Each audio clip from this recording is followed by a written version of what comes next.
সবাই তো দলের দিয়া বাইরে হইয়া গেছে, ক্ষমতাসীন দলের দিয়া বাইরে হইয়া গেছে, হাওয়া ফুস হইয়া গেছে ক্ষমতাসীন দলের, বুঝা গেছে মানুষে বাতা লইয়া কাম নাই, বাতা লইয়া কাম নাই, মানুষ সব বাইরে হইয়া গেছে দলের দিয়া।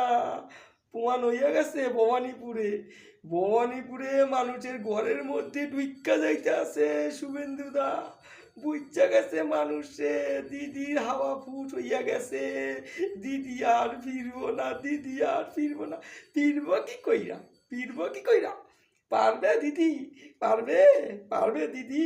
এই যে কলগেট, এই কলগেট দিয়ে এই যে সাইপা সাইপা সাইপা সাইপা কলগেট বাইট করতেছি, এই কলগেট কি নিয়া হান্দাইতে পারবে এর মধ্যে?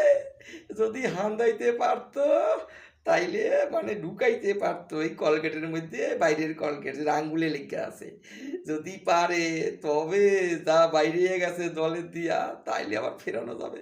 পারবে না, পারবে না, সব বাইরে গেছে।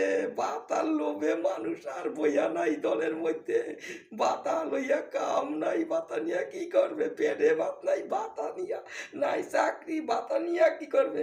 শিক্ষায় অনুন্নতিতে শিক্ষা চুরি হইতেছে, মাস্টারকে পেটে ভাত নাই, বাতা লইয়া কি করবে?